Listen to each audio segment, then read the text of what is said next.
Welcome to episode 23. Yeah. Will, you unmuted? You there? I'm unmuted. I'm wearing my Mist Point cloak. What you got on there? What you got on there, Alan?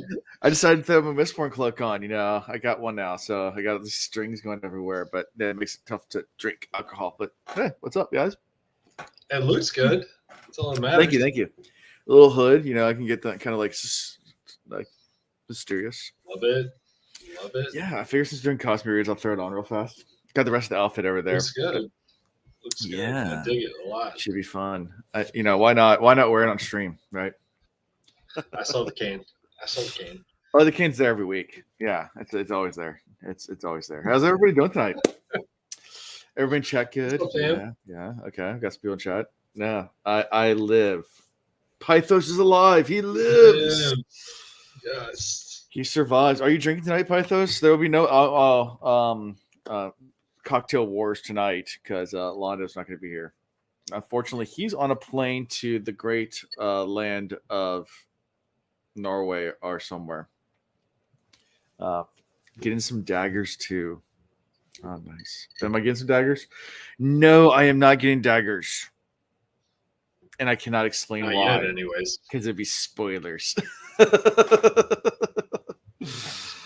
Yeah, good glass question. daggers would be cool though. Yeah. Have to check those out. Sounds good. How's things going with you, Will? How's your week been? Good. I saw Skeeter's comment about not even liking because of Londo's comment earlier. So I just went through and literally liked as many videos as I could because I realized I'd be a hypocrite if I was talking shit back. So I just went and liked as many videos as I could on the Bill Reed's YouTube page. So everybody who's watching right now, I'd appreciate it if everybody did the same because it's really easy. You just click back. It's, and just hit like, yeah. And then you can hit that magical subscribe button too. It's really cool and helps out the algorithm gods. They love subscriptions. Sorry if my voice is a bit froggy. I've been having an allergy attack. Plus, I just woke up. So those two things added together make for a very what's going on right now.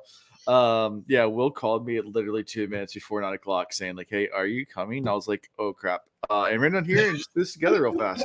So hi guys. Alan's been drinking. It's gonna be a fun one. It's gonna be a fun show tonight. Yeah. Nah. So when your next door neighbor's like, "Hey, come on over for some drinks and watch some football," and there was no football but a lot of whiskey. Whiskey. I'm drinking beer now because we had lots of whiskey over there. But well, I'm on the whiskey train. There you go. Woodford Reserve like this. Which one? Woodford Reserve. Cool. Yeah, I had a bunch of whiskeys I never had. They always have he had a bunch of his whiskey friends over. So they had, I didn't even know. Barrel was the name. The name of the company was Barrel, and I don't even know what the name of the whiskey was. But then there's a Maker's Mark 20-year-old special barrel that was import. It was a Maker's Mark 1. They had a couple other ones. Blanton's. Yeah, it was fun. They had lots of good stuff. Blanton's nice. I like Blanton's a lot. I think he had some Blanton's Gold. That's a lottery item now. But yeah, so wow, fun times. Yeah, in Virginia we have a lottery system for alcohol. Leave it to Virginia. So for Blanton's really is hard to get. Yeah, for really hard to get alcohol, like Blanton's or Pappy's or different types of really rare whiskeys, you have to actually enter into a lottery. And you randomly. Tara and I went to our liquor store in preparation for this weekend because my mom was in town, and we found a couple bottles of wine. We got a couple of Bordeaux's, and then I go back because the Bordeaux we got didn't have a barcode. We didn't know how much it was, and we scanned it, and I was like, "Yeah, it's too much." So I went to put it back, and then I found the secret whiskey stash in this liquor store. Mm-hmm. And they had 50 different bottles of Whistle Pig and all this stuff. And I'm sitting there glancing at it. And Tara's like, "Come on, we gotta go. We gotta get out of here," because she knows I'm about to find a $100 bottle of whiskey. And she's like, "Get out of here now." Yeah. No. So I'm gonna go back there soon. Tara, if you're listening, don't listen. No, she says she subscribed, so she is in chat. So there you go. No, I know she's here. Start Ramble On. It's the name of Oh, the Juicy Indian IPA. Juicy IPA. Not hazy, but juicy. Very juicy. That's what I'm drinking right now. So this is brought to you by Star Hill, local brewery out of Charlottesville, Virginia. And the Negroni train. well, Yeah, nice. I haven't had a good Negroni since it's actually Alondo came over last time. Let's see. Him and his wife came over to have dinner with us. He came over and brought mixers to make a good gin Negroni with us, which was fantastic. Todd loves a good Negroni. Yeah. Yeah. He'll show up at the golf course. He's got a Yeti full of Negroni. Yeah. So that's been my weekend so far is well, it was drinking. But yeah, and I was, like I said, had allergy attack all day today. So 'tis the season. Like I woke up this morning like feeling like I was dead. And same here, man, actually. Took some antihistamines for the allergies, and yeah, I feel a little better, but it also knocks you out. So this could be a fun show. But we are finishing part 2 tonight. So without further ado, let's jump right in because we got a lot to cover. Because chapter 25, it's a doozy. Let's go shopping, guys. You ready? You're going shopping. Let's go shopping. Because that's what we're doing. I saw, you ever seen those? You ever seen those videos? Like, I'm not trying to bash this book. I actually do love this book for its own, like, right? Because I like Alt Sanderson. But someone made a video where it's like, tell me your favorite, like, what's your favorite Brandon Sanderson book says about you? You ever seen those videos? And like, it says like, this one is your child. This one means you're this. This one means you're that. Like, it just had different things. And it got to this book. Well, so she goes, you're lying if you say this is your favorite book. Like, oh, hate on the Hill of Ascension. I don't know anyone that says Hill of Ascension is a favorite book, but Alan's drunk thoughts coming out tonight. Yeah. Anyway, we're going shopping. We're going shopping. Yeah. Let me get to where we are in the shopping book part of the book. I know I'm scrambling and making a bunch of different noise. But Tindril, yeah, she comes and is like, Lady Van, let's go get yourself something to wear for this meeting that we're gonna have with Straffy Boy. So yeah. Look at dresses. What's your thought about we start right into that. The fact that Vin and Auriel or whatever her name is, Aurianne, I think it might be. Yeah. The fact that they're sharing a wagon or whatever, a vehicle to get to the shopping adventure is interesting in and of itself because like they're clearly like polar opposites. Yeah. Putting them in a tight location like that, it's recipe for disaster. So that was my first initial thought there is like, oh, you got these two girls going shopping. Like, okay, this should be interesting. Yeah. It's just interesting because, this is the way that Arian acts, or Alarian acts around Vin. It's just funny. Just like, oh, you're ska. Like, this must be so different. He's like, I've worn dresses before, bitch. It's not. She's real quick to shut her down. Yeah. There's a point also where Ariane looks and she's like, wait, like, you're also a Mistborn, aren't you? Like, you're an Allomancer, right? Yeah. She's like, so, like, what are you? And she's, like, super questioning of her entire background. And I got vibes here of, it reminded me a lot of Lady Kliss, if you remember Lady Kliss from the first book. Yeah. I put a note down on this about Ariane coming out as like this like Southern charmer, acting like she's kind of dumb, kind of ditzy, like doesn't really know a lot about the world other than like the noble society. And I was like, wait, hold on, we've seen this before, Lady Kliss, and then Lady Kliss came out and blew my mind as a Mistborn as well. So that was like, I bookmarked that one as like Ariana. How do you say her name?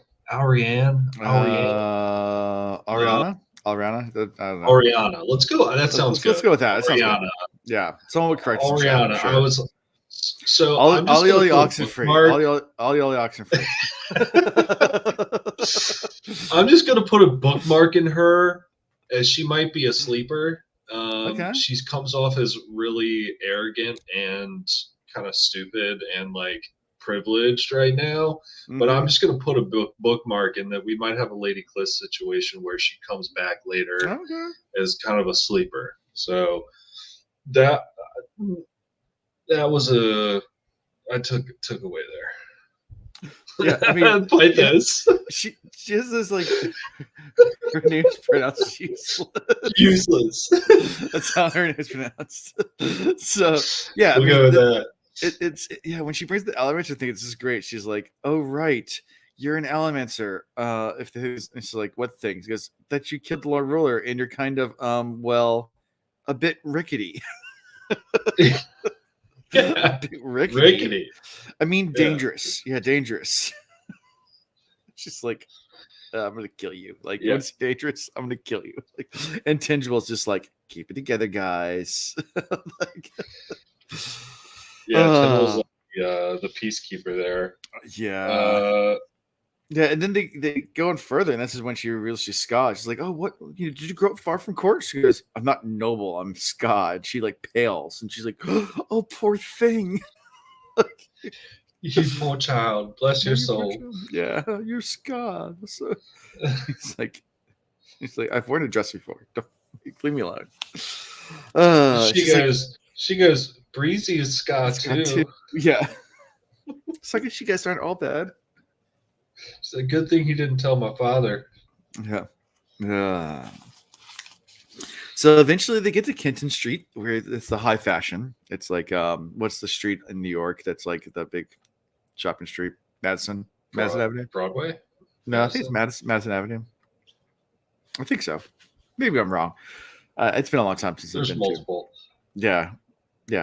Anyway, so they get there, and yeah. I mean, I guess there's more conversation, but is this anything worthwhile?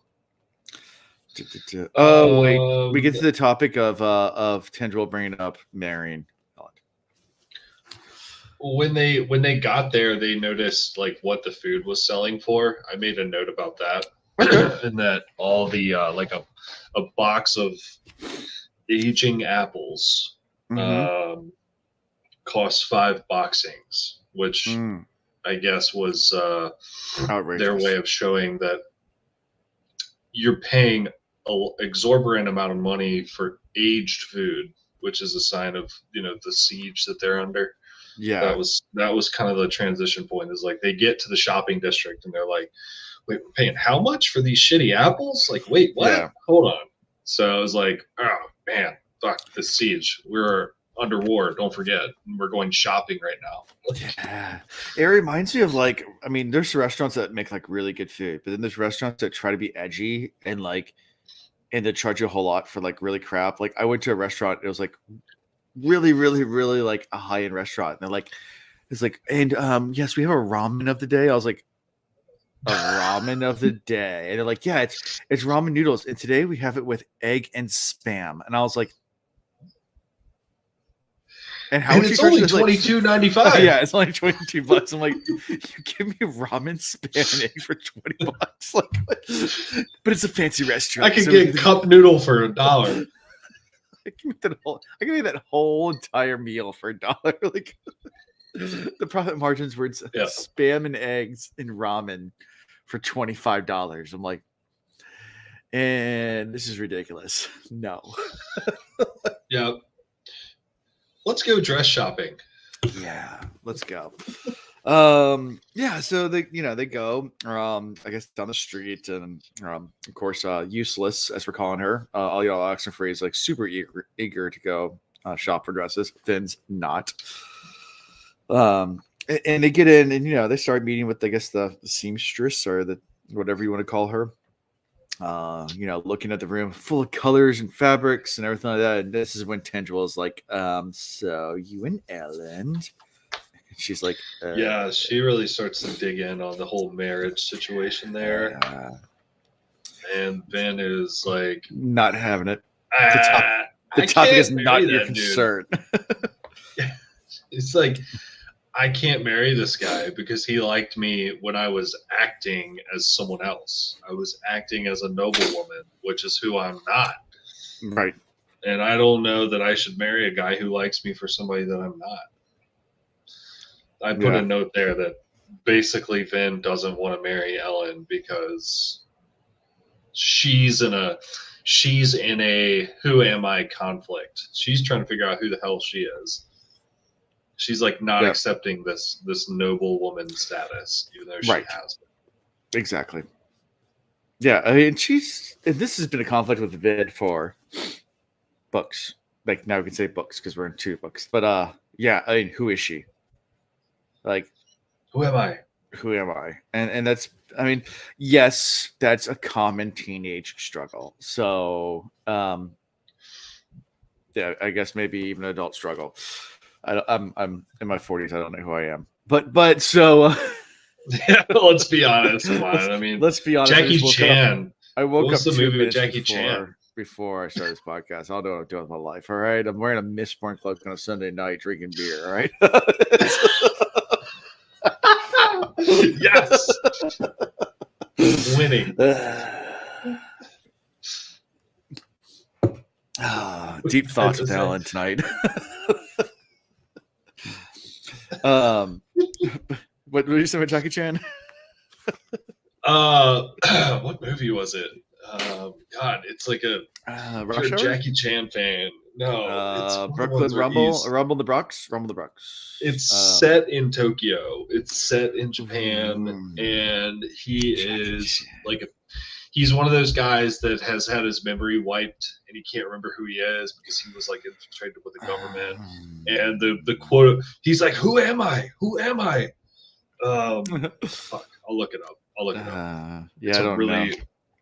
Is it obscure Jackie Chan? Who am I? Jackie Chan, probably. Um, It's called Who Am I? There you go. That's actually the name of the movie. Okay, who am I? Fuck me.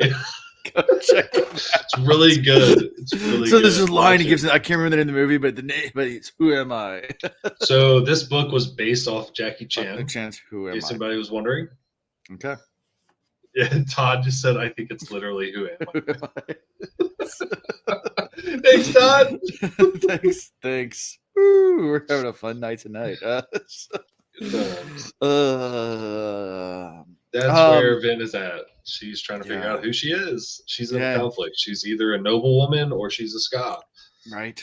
She wants to be with Elend. She's gonna have to figure that shit out. Yeah, and not to have emo goth zany boy Billy Zane whispering things in her ear later that just we'll get to that. But yeah, she's torn, she's conflicted, and says he can't marry me. He loves you, child. Twindle said. She's like, I'm wrong for him. Ah, I see. Anyway, so it goes on and on saying, yeah, I can't. I know I'm in love with him, but I can't marry him. And Vin after that says, is this what it's all about? You're trying to turn me into a queen for Elend. And Tyndall says, no, child. I wish to help you turn into whoever you are. I want to make you whoever you are. And basically it's like, just figure out who you are. Figure out who you want to be and go with that. Yeah. And she brings up all the other Oxenfree, and says, like, are you trying to turn me into her? It's like, no. But, she's more than you think. People are complex. Like, it's just a little bit, kind of, people are more than they first appear. You're going to always have first impressions of everyone, but people are always more deep. And that's a true statement for anyone. I mean, just, whenever you meet someone for the first time, you're going to put a first impression on them, and they're going to be more than what you think they are. Sometimes you're going to be less than what you think they are, but it's not going to be the same thing as your first impression. Don't judge a book by its cover. Yeah, that's what they say. Life 101. Yeah, exactly. Yeah, and she even goes on to kind of talking up, your king is a humble scholar and thinker. Yeah, he's a scholar and a gentleman.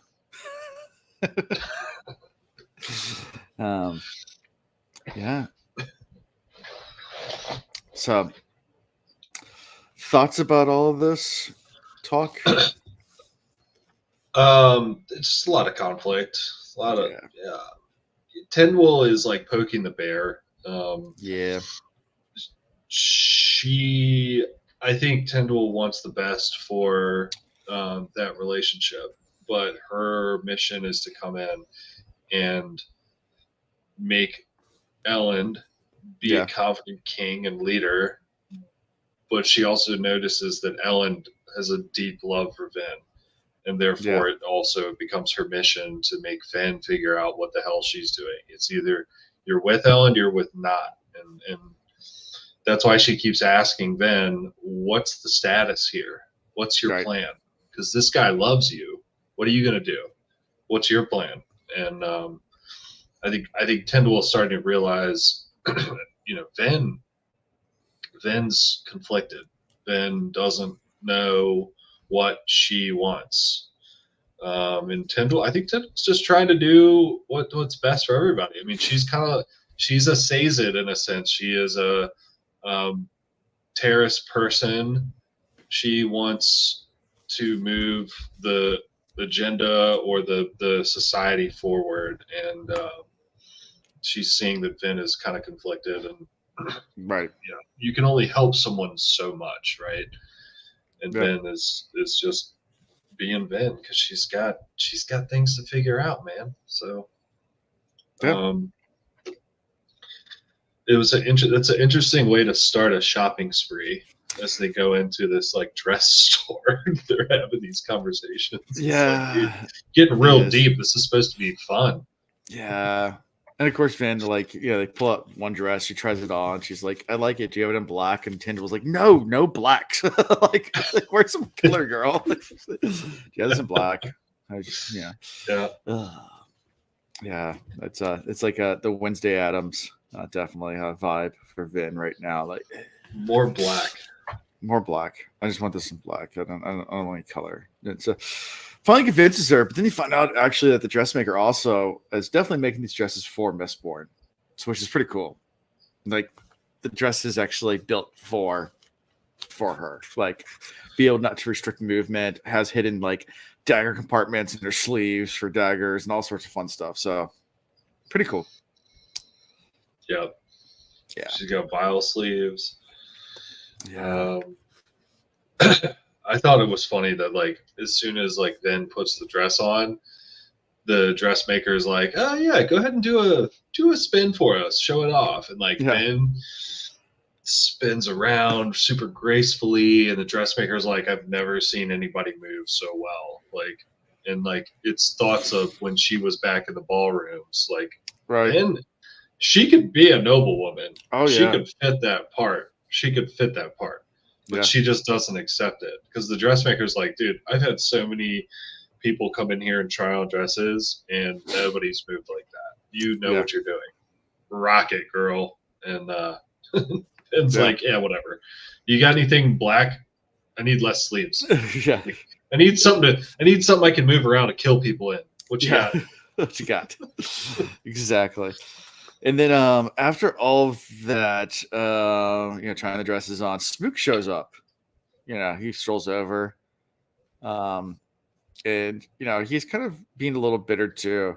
It's like, why are you so popular all the time? Because there's people now have gathered outside. Looks outside. There's a crowd that have gathered outside of the store because they've heard that Lady Vin is there. And Spook's kind of bitter about it. It's like, why are you popular? Wasn't me supposed to be wasn't popular? It's like, I did kill their guys. Like, I helped too.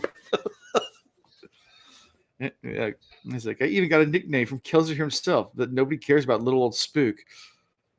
And Vince is like, okay, we got to go. Let's find a way out the back. Like, I don't want to go there. And Tindall's like, why not talk to your people? And she's like, that's not who I am. Like I'm not here to talk to people. And it's like, I'm not trying to give a false hope, like that kind of stuff. And Tindall's like, no, this is exactly what you need to do. You struck down Lord Roller. You need to get out there and talk to your people.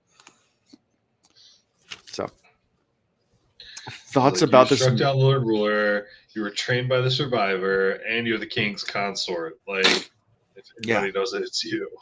Yeah, and you need to quit hiding from people. Like, you need to go talk to the people.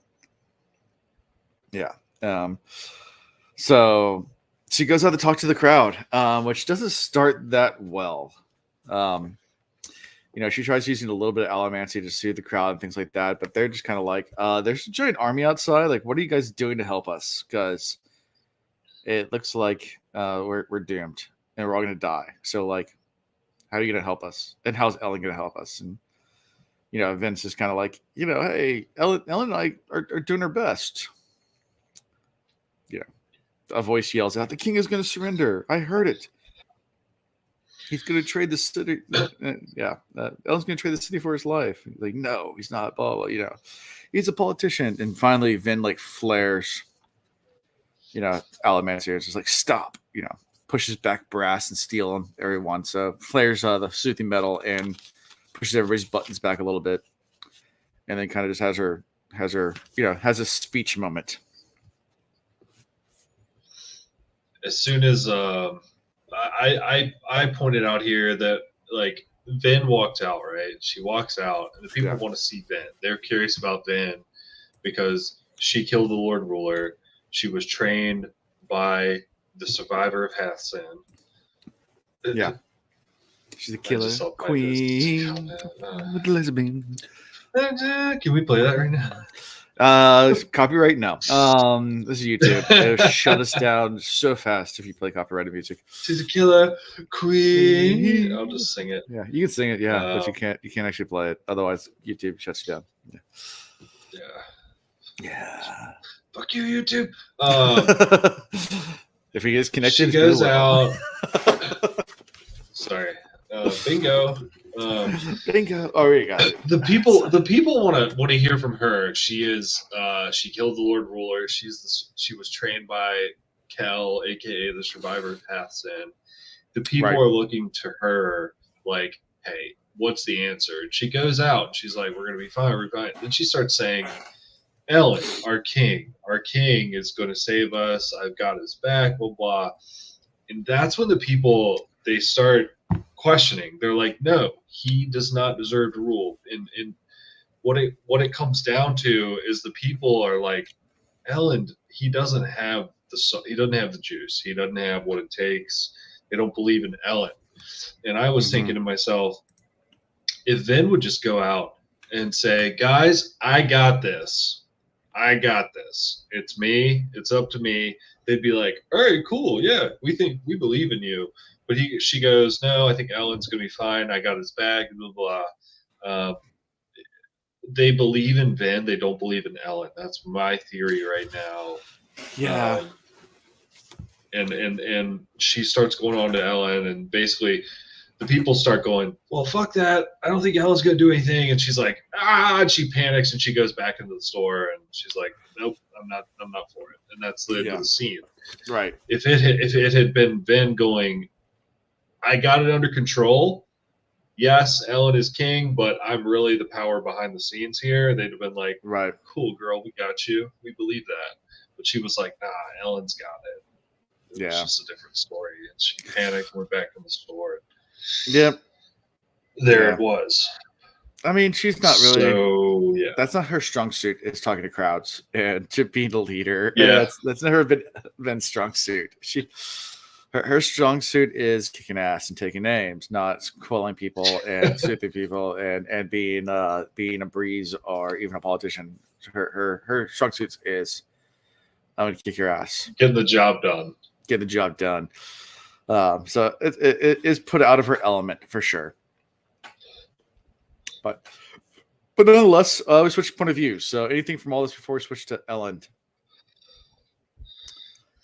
No, I mean, it was a good try. I think Tyndall pushed her out to, try to soothe the crowd. And that was enough for a test for Vin. Vin the fact that she went out. Period. There you go. Exactly. She just does. She just gets shit. She gets shit done. She doesn't need to talk. She's just like, all right, we're just gonna get it done. Yeah. Exactly. So Ellen scrambles to the top of the city wall. With his trusty dueling cane. Another dueling cane reference. Yeah,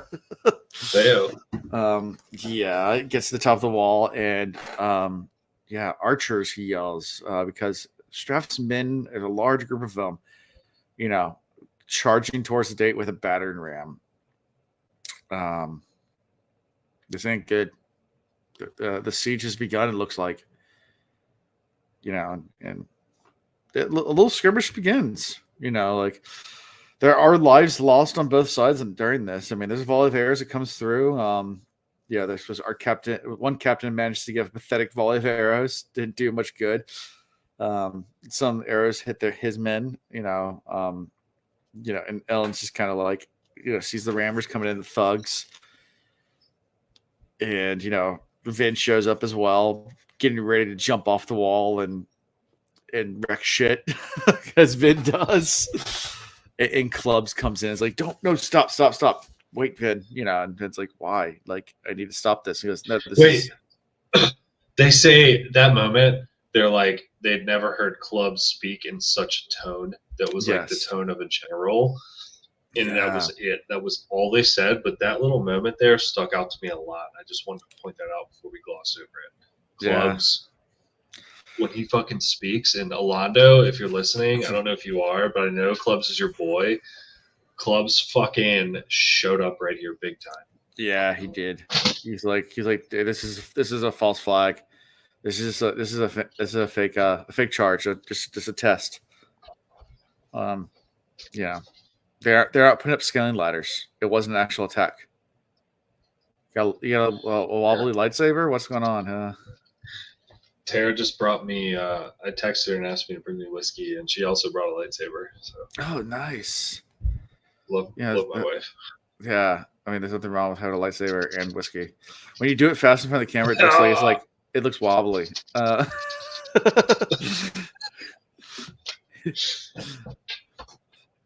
Awesome. Whiskey's always good. Sorry, Clubs. Yeah, Clubs. Yeah, so no scaling ladders. It's just a test. It's common in warfare, to do a test run. But the fact that they can get to the gates and that without suffering hardly any losses at all means, we failed the test. Yeah, I was. I was super unhappy for the performance here because they failed the test big time. They were all panicking. They were all like, "What do we do? Oh my god, fuck, it's happening!" Right, and the fact that the battering rams got to the walls and actually took a few hits on the gate, just shows everything. Like, if they'd seen a full frontal siege, they weren't ready. They're fucked. They're fucked. And even Ellen thinks is like, that's basically the message sent. I can take the city anytime I want. It's mine, no matter what you do. Remember that. That's what the text said. And that's the final words from this chapter. That was the message. Yep. And it was pretty clear. Yeah. So do you think Ellen has you've read the rest of this, obviously, but at this point, did you think Ellen had any leg to stand on going to meet with Straff with the meeting set? No, I mean, he had a leg to stand on before that happened, but when that happened, he was going in with kind of a peg leg, kind of a, oh shit, you just did that, but we're still gonna come in. Hello, how's it going? Yep. Yeah. So, anything from this chapter before we move on to chapter 26? No, I don't think so. Okay. Chapter 26. He was forced into war by misunderstanding, and always claimed he was no warrior. Yet he came to fight as well as any man. This little inscribes every single one. These are all short now. There's just little things about, I think the previous chapter was he fathered no children, and yet the land became his progeny. So anyway, so we start this with Osir sitting on his haunches saying, this is not a good idea, Vin. And Vin's is like, I don't think this is the only way. We got to go meet with Straff, and he's like, Osir's like, no, this is not good. You should call this off. And Vince kind of shrugging aside, like, oh, it wasn't a serious attack. You know, we can still go meet with them. It's not a big deal. And Osiris kind of sees through this. It's like, no, like, this is bad. Like, you have no negotiating skill at all going into this. Nothing. So, thoughts on this opening scene, this little conversation?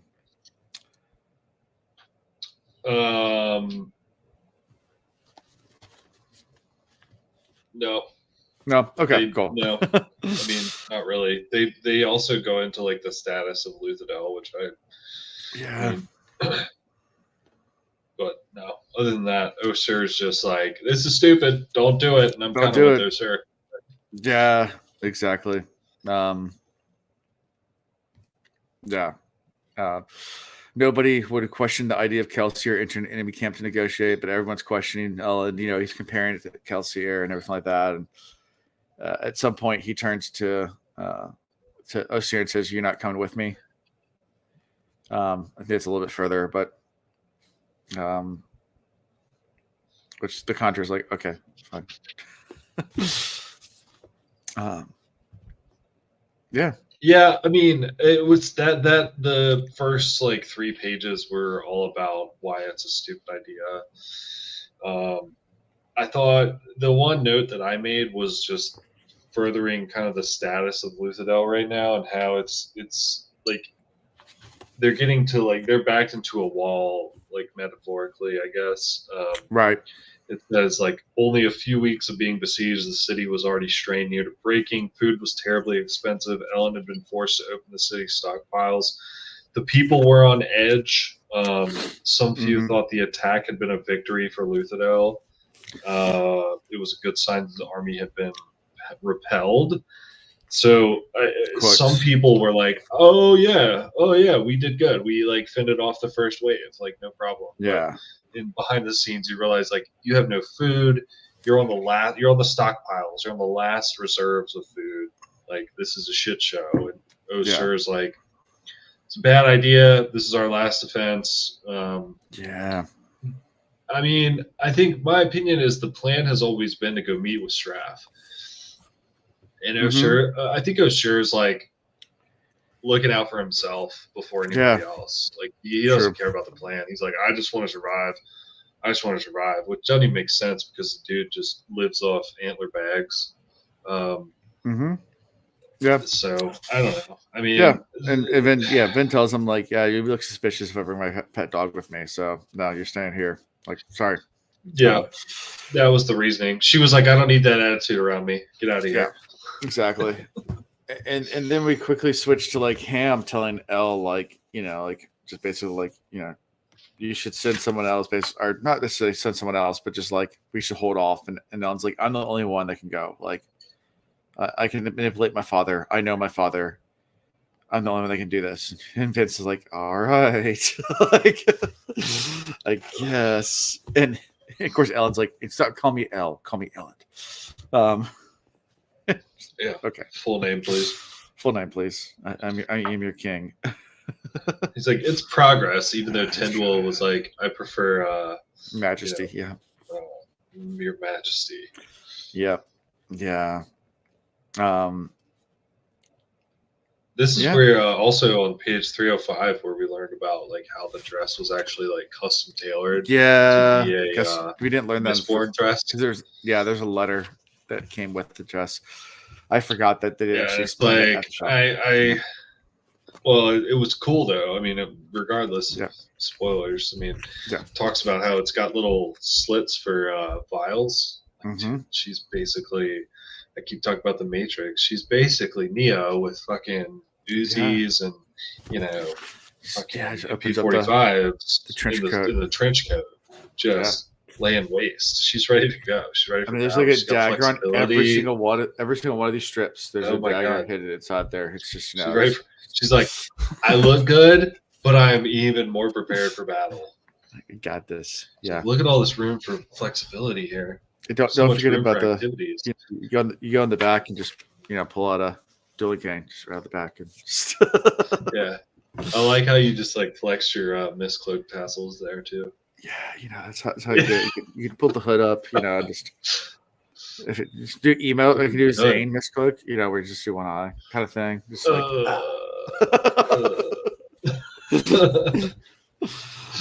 Perfect. yeah. Anyways, so Billy Zanel. Where were we? Yeah, so him and Ellen talking. Dawson shows up. Yeah, basically like it's time to go. Let's get in the carriage. Let's ride. Vin shows up as well, and Ham's shocked. Vin, you're wearing a dress. What'd you expect, Ham? I'm going to meet with the king of the Northern Dominance. Think I'm going to wear trousers?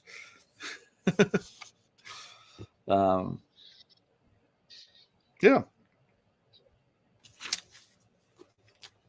So, any thoughts of this little, conversation before we head into the Edge Lord Mistborn? Yeah, thank you, Zool, for the Billy Zane reference there. I mean, I don't know how far you are, but there's a part where Vin just has to be Vin and talks about how uncomfortable she is in these like really fancy clothes. Yeah. And it's like you just can't help but notice like Vin doesn't like being more than she quote unquote is. Right. She doesn't like being in these fancy clothes when you can't help but like think the chapter before when she's trying the clothes on and she's like kind of excited to like get back to where she was going to these balls and all the peeps and all the where she was on a mission for Kel and team to go infiltrate the noble society, and like now she's like, I don't know if I like being in these dresses, like yeah, it doesn't feel like me, I'm less than that. She says this dress, these mannerisms, they're a lie, Elend. It's like, yeah, she's a quietly. It's almost like she's like, she doesn't want to, I don't know. It's almost like she wants to be less than she is, which is kind of annoys me because she's such a badass. Yeah. It's like, just, you can be either. You can be a ska while you're being a noble woman. You can just mess people up, and I don't know. That kind of irked me. Where are we now, though? And this is exactly where we are. Exactly what we're talking about. Yeah. Okay. Yeah. Because at some point the conversation changes. Go ahead. Yeah, I mean, and Ellen even says clothing doesn't really change a man. It changes how others react to him. Exactly. Yeah, it doesn't change who you are just because you're wearing a dress. It just, you do these things so you can get an upper hand on other people. It's not to define who you are. It's nothing about you. It's to it's to level up you, who you already are, because you're already a badass. It's that next level. Yeah. And then the conversation shifts. Yeah, it shifts because it goes to Straff.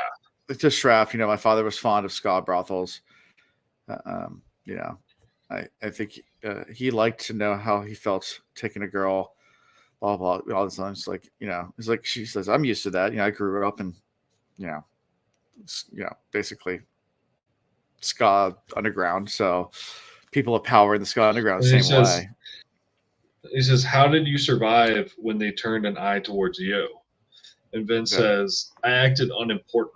I crawled on the floor, and when they passed and never gave them reason to challenge me. Right.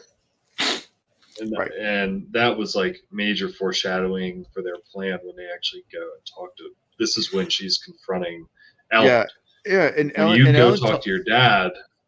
Yeah, go ahead. Yeah, and that's what he says. Yeah, when you talk to your dad, you need to act weak. The same way that's what I would have done. Like, you act weak. Let them have the upper hand. That way you can, negotiate the conversation from your stance as acting weak, even though you're stronger than you are. Let them think he's bullying you into doing what he wants. He'll enjoy that. Yeah. And then as they're riding, they're in the carriage. Yeah, there's an obligator You know, and they're like, that's how they're keeping this. That's how your dad's keeping everything together. You know, it's, yeah, He's got managers. yeah.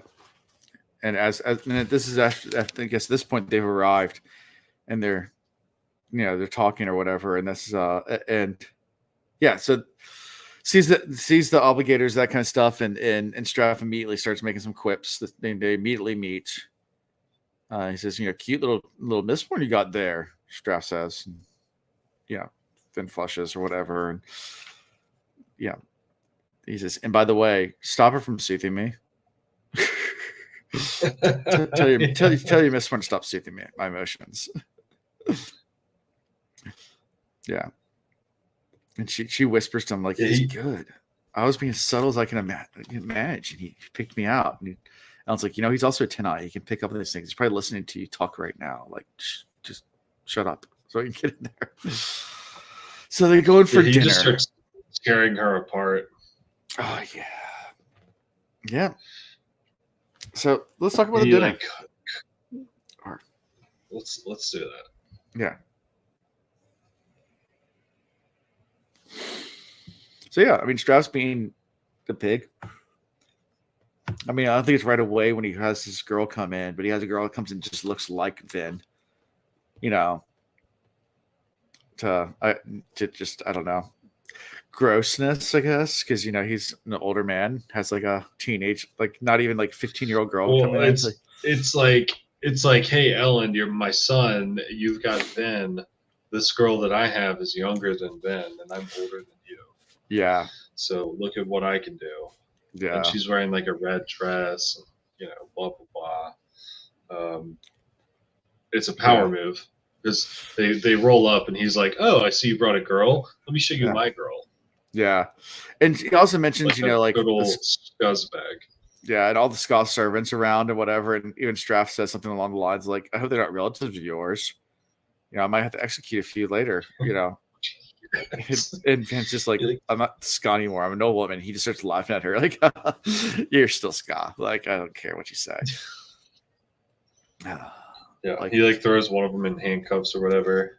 It's like, no big deal. They're fine. Yeah. And Elend starts to do little quips. He goes, "Oh, you got a beard now, Dad. Like, you know, what? I thought you were all about the fashion." He goes, "I am the fashion now, boy." I dictate the fashion. Yeah. And Straff's basically, let's get into business. Why are you here? He's like, I'm here to negotiate alliance. And he gets an alliance. What do you have to offer? Like, really? Like, Elend's like, well, you know, there's Set out there. I'm sure Set had you a little concerned. He goes like, no, not at all. Care less about Set. Like, you're just going to hand the city to me. This is what's going to happen. And there's no negotiation here. I don't understand why we're even here. Like, just go ahead and give it to me. And this is where Elend's like, no, but I've kept the, you know, I have ATM, you know, and I'll give you the ATM or whatever. And then Vince speaks out of terms like, yeah, no, we don't have ATM. It's like, I was like, what the fuck? Like, dude, why are you trying to do this? And like, I mean, he keeps like, I can just picture this moment of like just not talking out the plan beforehand, and then like just everything going to crap really fast. Like, Elend's like, God damn it! Why'd you say that? Yeah, son of a bitch. We don't have any ATM. That's the truth. Yeah, Vin says we don't have it. Straff turns because we never found it. Kelsey over through the Lord Ruler. We couldn't find any. And it's like, and Elend tries to like recover fast. Goes, no, I actually do have it. Yeah, I have it. I just didn't tell her. I didn't tell her. I got it. Straff's like, no, you don't. It's just and then dismisses Vin's like, just leave us. We need to talk. Just alone. Dismisses the girl and then dismisses Vin as well. Like, yeah, you two. You need to get out of here. Just the two of us. And Vin's like, I'll just wait outside. And that's how we end this chapter. But definitely, I mean, I know we skipped over a lot of these little jabs, but it was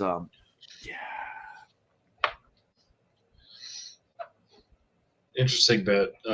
There's a lot of negotiation that goes on here between the ATM, but also with Set. because Elend is using Set as like, yeah, I mean, you can attack us, but even if you attack us, like Set's going to come up from behind and just totally destroy you guys. Right. So why don't you and I team up? There's like a multilateral play here of, okay, Straff thinks he can just come in and control Elend, get into Luthadel, and he's got the ATM, no problem after that. Right. But Elend is saying, you can't get into the walls without me.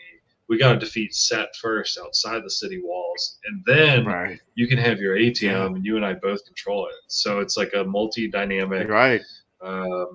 You name me Aragon, I'll give you this. I'll give you the city. But we have to destroy Set though, and then we go together, destroy Set, and you can have Luthadel.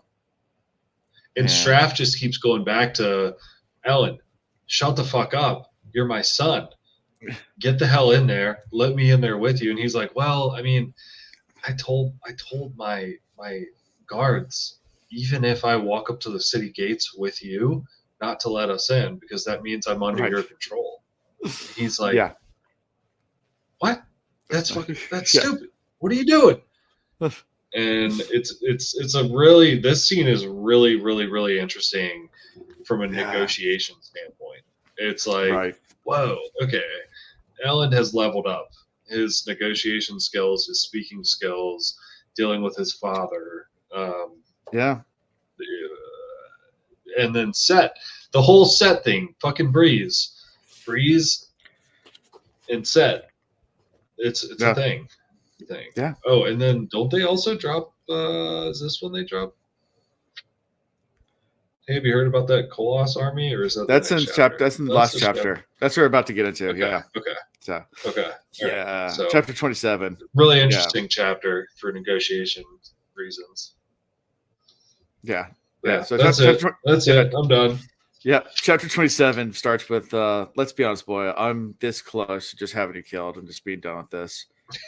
And I was like, you execute your own son. Straff just shrugs, like, I don't care. Like at this point, like it's like you need me to help you fight Set. He's like, I've already have an alliance with Set, so I don't need you at all. Like all Set wants is the ATM. Like if we take the city together, he'll leave. So yeah, you got no negotiation there, and that's where he's just like thinks he's bluffing. There's no way he'd make an alliance with an equal party. But then he changes, plays one of his trump cards. Like, what about the Koloss army, marching your way? Yep. And I don't think Straff pause. Yeah, I don't think Straff knew about this. I mean, even though it doesn't get brought up that much more, Straff actually pauses and thinks about this. He's like, oh, I don't know about this complication kind of thing. He's like, if you want to take Luthadel before the Koloss gets here, let's fight Set, secure my legacy, and then you can have the city. It's pretty simple.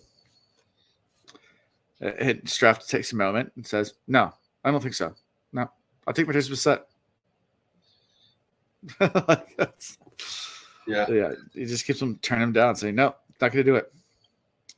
And secretly, that's Straff going, I hope that's not a real thing. Let's focus on what I know about. Yeah. Please don't let the Koloss army be a thing.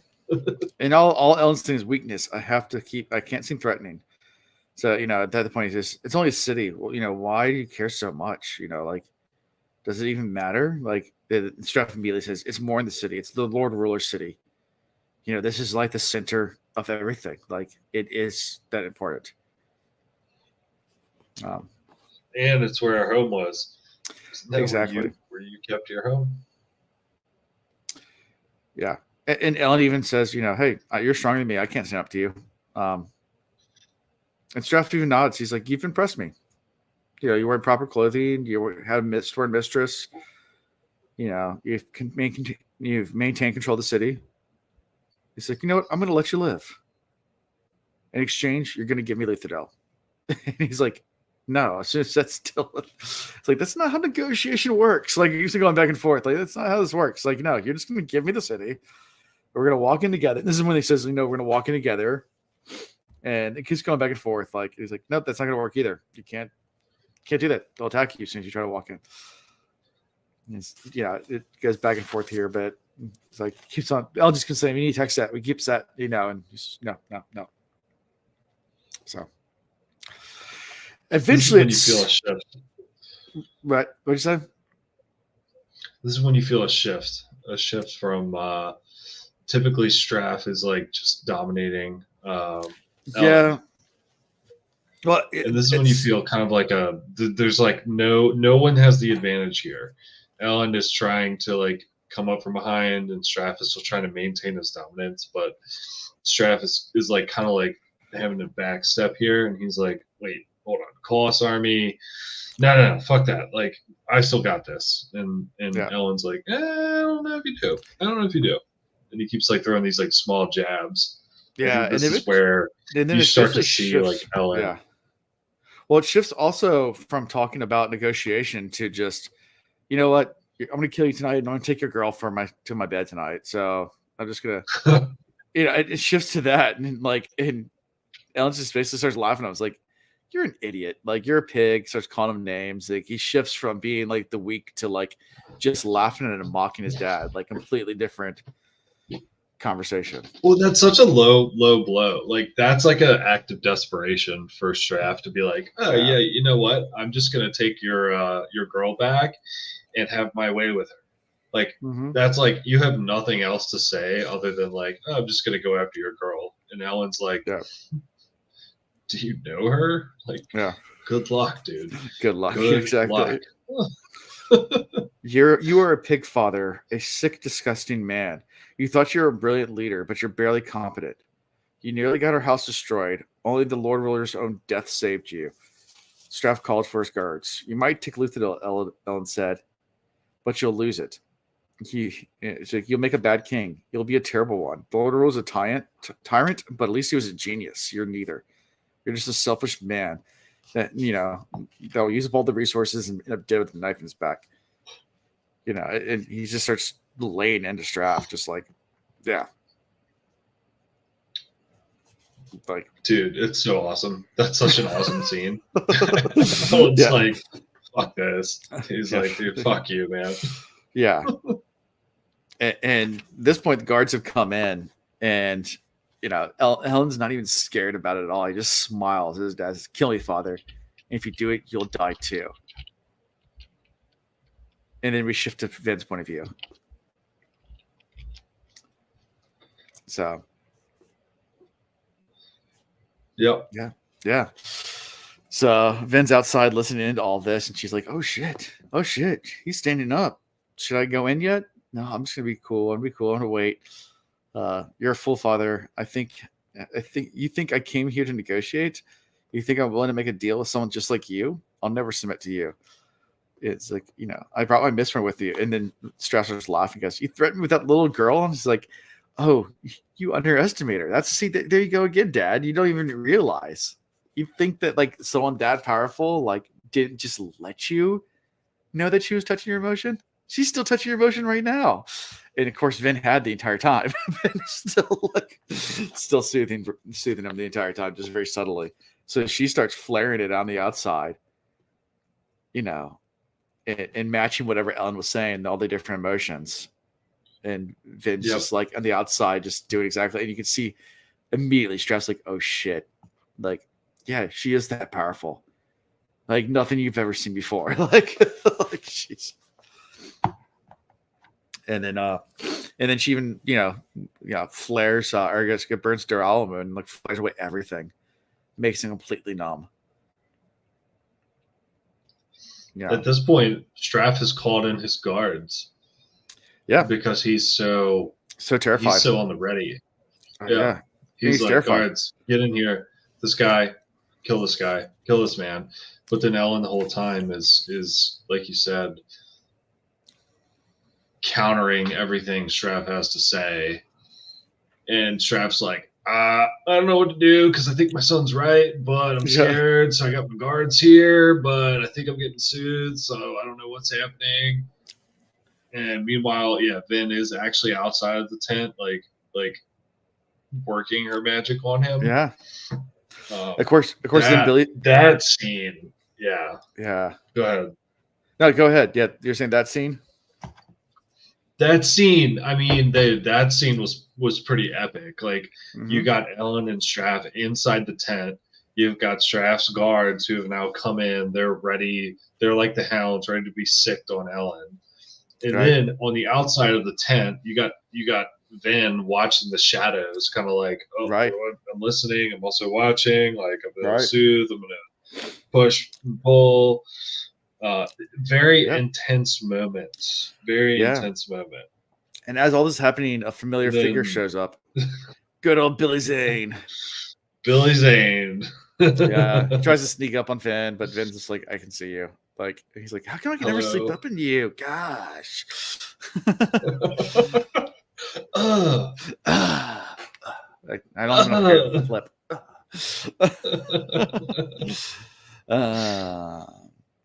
Yeah. And they're still arguing inside as Zane and Vin start to talk. But yeah, basically, but Straff has still sending out threats, but like at this point, he's not ordering the kill at this point. So yeah, I was just saying, yeah, kill me, you die too, and all your generals and your captains and your obligators. She'll slaughter everyone here, literally everyone. And Zane is like coming up, like talking to her at the same time. It's like, see, I told you. See what he's saying? He's using you. He's using you as a tool. Of course, Vin's like, he's bluffing, Zane. He's never actually going to make me do all that.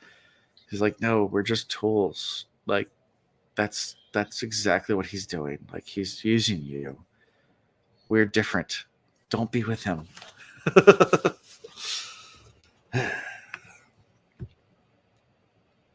So, any thoughts? Of course, Zane's not going to stop it either because Zane hates Straff too. So I had thoughts here. Does anyone have a thought, Alan included? Could Straff hear the conversation between Zane and Vin? I mean, He's a because earlier they talked about Straff as a 10-eye. Mm-hmm. Does he already know that Zane is out there talking to Vin? I don't know. That was good question. I mean, because that could be a big problem. It could be. But Straff's just playing it off like it's nothing. Yeah, I mean they are talking quietly outside, but then again, 10 Eyes can hear a lot. Yeah, so. I don't know. That was something I thought about. Yeah. What did Python say? Next up, a maple old. Oh, yeah. Talking about drinks here. Yeah, talking about drinks.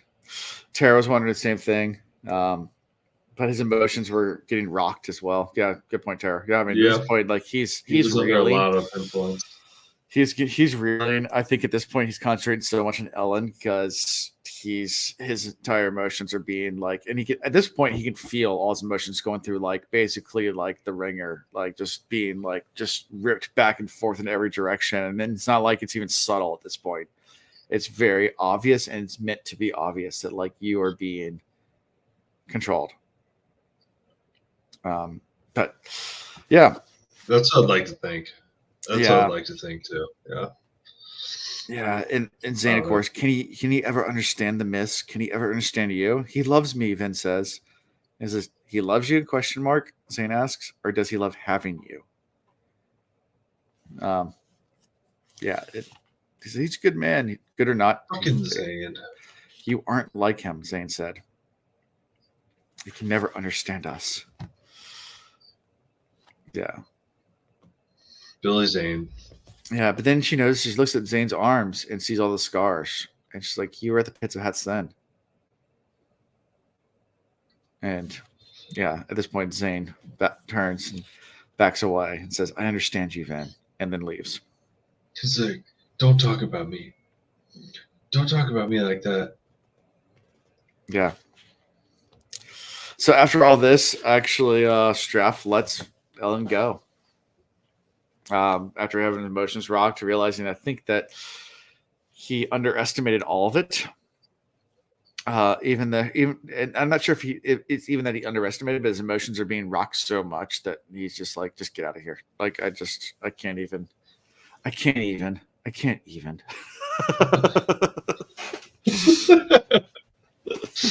Exactly. Yeah. So thoughts? No. Okay. He lets him leave. I mean, that's pretty monumental. He lets him leave, which is Yeah. like he was getting ready to kill him, and Right. then thank God, Vin comes out of nowhere, and I mean, Straff's under this whole like, what the fuck? What's going on? It's just my son, but there's also he's got this mistborn. Where is she? And then Right. lets him leave. And it's like, whoa, we didn't think that Elend was going to get out of there alive, and now he's Yeah. leaving. And Straff's even a little confused. Straff under the impression of like, what just happened? Like Right. he's leaving with the upper hand. He's leaving Right. with the upper hand because Straff's like, hold on, wait. And after everything kind of settles, he's just like, what did I just do? Like, and Zane comes in, is like, you look like you've seen a ghost. And he's like, yeah, we need to change plans. Yeah.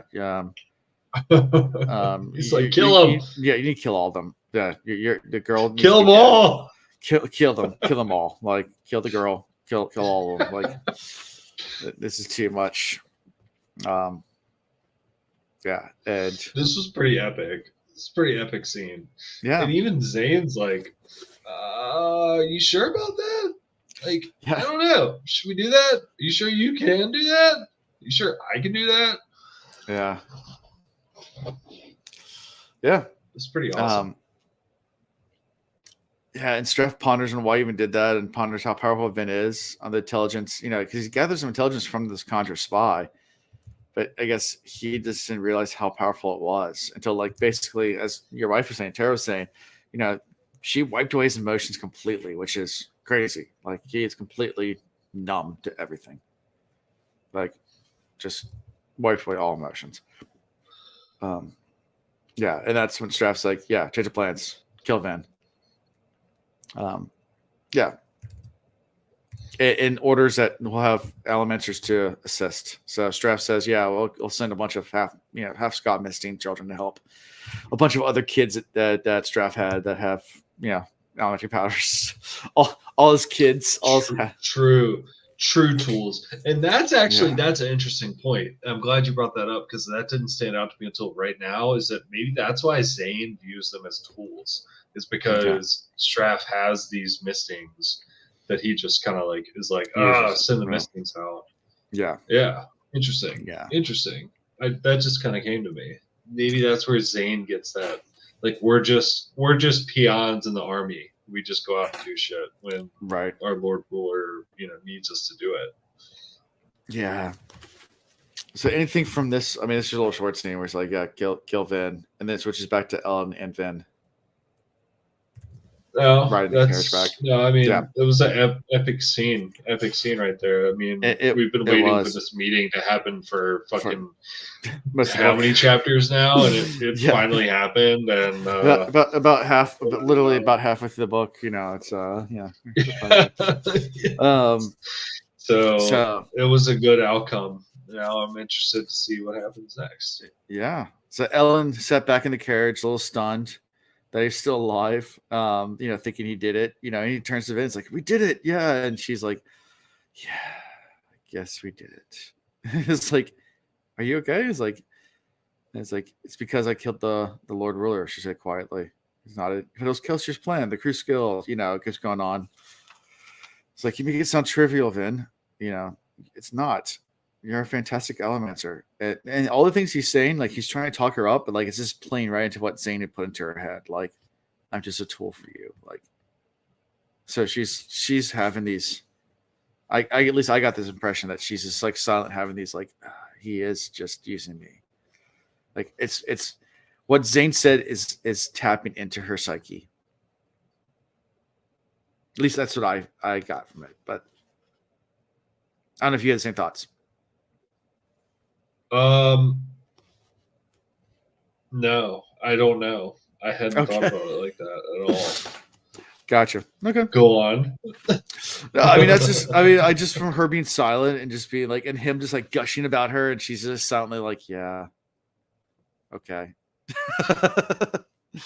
Oh, yeah. I mean, okay. So these scenes with Vin and Elend to me are I just kind of tune out. I'm not gonna lie. Okay. Fair enough. I just kind of tune out. I'm not even gonna lie. I'm like, can you guys just figure your shit out? Move on. I like the action. Yeah. I like the action. Yeah. But yeah, and then they get back I to the want courtyard. more fighting. We need more fighting. No fighting stuff. Yeah. Well, they get back to the courtyard, and they said how things go, and it's just it kind of worked, kind of got there. We didn't get alliance if that's what you're hoping for, but I think we bought some time. Breeze, of course, is there. Yeah. Oh! I had a note. Oh, okay. Okay. Go. Oh shit! Oh, I gotta find it. Keep going. Hold on. Well, yeah. Oh yeah. Okay.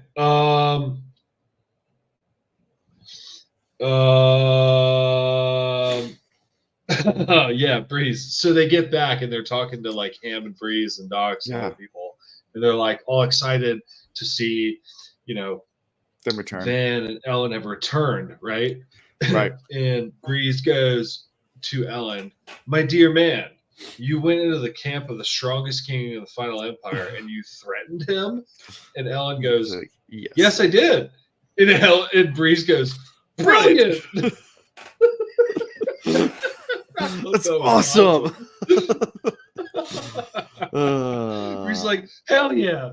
Fuck yeah, dude. Ellen's like, I know. I told my father he was going to let me leave his camp. He was going to leave Luthadel alone. Otherwise, I'd have been kill him and every general in his army. Yeah. Breeze is like, hell yeah, man. Go in there. Tell that motherfucker what's up. Yeah. Reckless. I thought about that selfie you sent me, Alan, of you and your miscloak earlier this week. Yeah. There you go. And Breeze is like, yeah, should we have a celebration take place back in the palace? All this other stuff. They're all happy, but then as all this is going on, Doxson comes in and has a letter. Gives it to Elend. So this came from the assembly members a short time ago, Your Majesty. And Elend paused and took it, broke the seal, and says, what is it? He's like, I'm not sure, but I've already started hearing rumors. And sure enough, what it says is, Your Majesty, this notice to inform you that by unanimous vote, the Assembly has decided to invoke the Charter of No Confidence Clause, that you are no longer king, pretty much. Yeah. You're out. You're out. And he just turns and he just puts the letter down, and Ham's like, what does it say? He goes, I've just been deposed. And that's the end of part 2. Right at the moment, you think that Elend is like, on top of the world, yeah, putting his money where his mouth is. The assembly is like, you're out. Yep, but you're out. But not confidence. I just see, I see Star Wars. This is how democracy dies, even though it's not democracy, but with cries of joy from the Senate. The vote of no confidence. Exactly. Yeah. I call for a vote of no confidence. You're doing a great job. Get the fuck out. Get the fuck out. Yeah, exactly. So, and that's how we end part 2 with Elend being dethroned, at least by letter, for the assembly. And we'll see what the implications of all that is coming up next time. So, yeah, fun. Great little section here. Yeah. It's a fun little ending I say fun. It's an interesting ending. Let's put it that way. I mean, dude, thank God they finally met with Straff. Yeah. I mean, we've been waiting on that for so long. Thank you, God. What did Skeeter say? Now we have to move on to the next part of this of politics and figuring out how the hell are they going to continue on. Yeah, you went and defended us. Thanks. Now what? Yeah. Skeeter said, well, you had a good run, buddy. Yeah, you had a good run. But yeah, we're done here. Of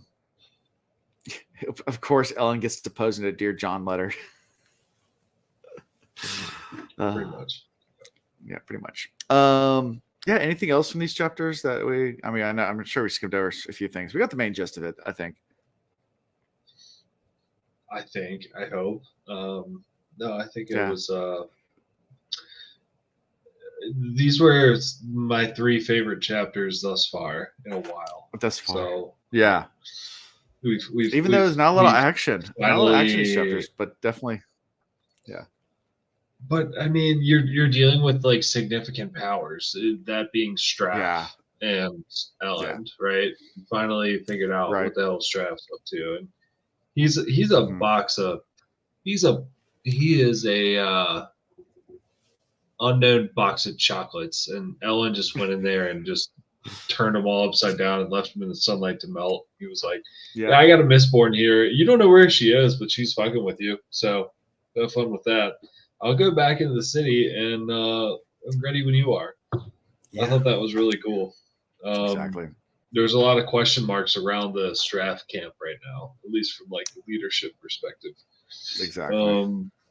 But then you come back, and now Elend is like being overthrown by the Assembly. The Assembly is a bunch of ninnies, if you ask me. Yeah. So definitely. I think Breeze and Docs and them are going to come in and tell them how to handle the Assembly. So,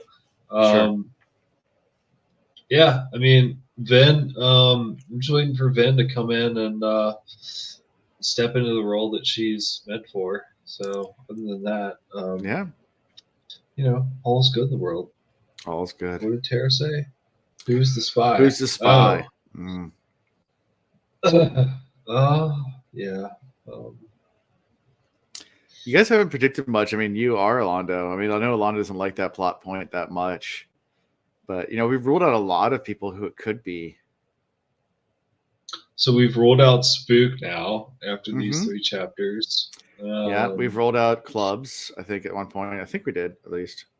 Maybe not Clubs. We did Ham. We rolled out Ham and Breeze. So that only leaves Docs, right? It leaves Docs, Demu. There's a few other. Tindwell. Oh, Tindwell.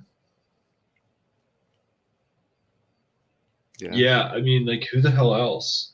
Docs? Like, I'm gonna say Docs. I mean, Docs is always like the thing low. I feel like maybe it's Docs. The reader is the spy. Yeah.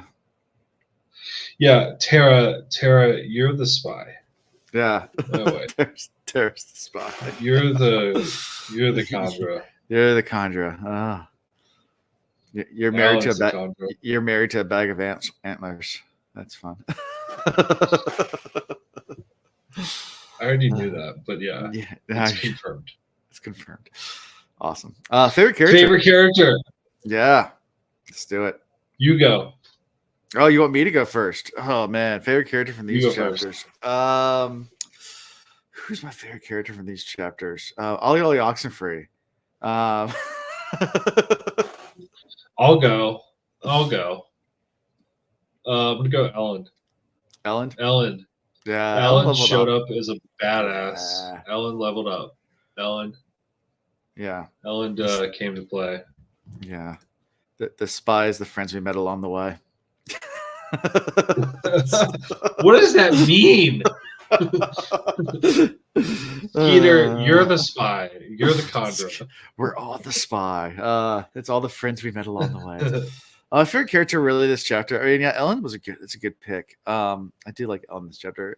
I mean, Vin's the other obvious one because Vin definitely did a great job here. Yeah, I mean, it's really an Elend and Vin centric. Breeze. I'm gonna pick Breeze. I'm back to my boy Breeze. My boy Breeze. I love my boy Breeze. Breeze, who has like 2 lines. Yeah, I mean, Clubs did awesome job too. You went in there and threatened the king. Hell yeah. Alondo's with Clubs using his general voice. General voice. Yeah. So yeah. God bless you. Oh, thank you. Yeah, I still got the sniffles from this allergy attack, but yeah. So next time we'll be doing 4 chapters, though. So 28, 29, 30, 31. So 4 chapters coming up. Which is actually less than what we had to read for these. So as far as word count. Even that's 4 chapters. And we'll get into Yes. part 3, which is called Kings. King. Yeah, it doesn't really tell us much. So look forward to it. I think it's gonna be fun. Hopefully, at some point, we'll maybe figure out who is the spy. Maybe we'll figure out how we're gonna get out of this pickle. And that's yeah, we'll see. But until next time, go ahead and follow us. Check us out. thecosmicreads.com is our website. Has links to all our cool stuff. Yeah, Kings is plural, I believe. Yeah, it's King. Never mind. It's not plural. It's just King. King, part 3, King. I added the S in there. Sorry. Singular. It's just King.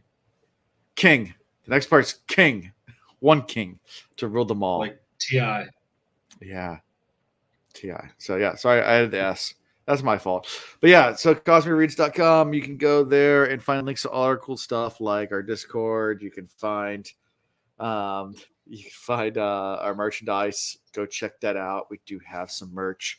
You can also find links to Discord, to Patreon, to all the ways to support us. We'd appreciate it a whole lot if you do, because it definitely helps us with all sorts of things that the channel needs, such as paying for stuff. But yeah, so that's all I got for this week. So until next time, guys, are you gonna do Scott Stink for us, or just do the Ska, stank, Butch, Alando.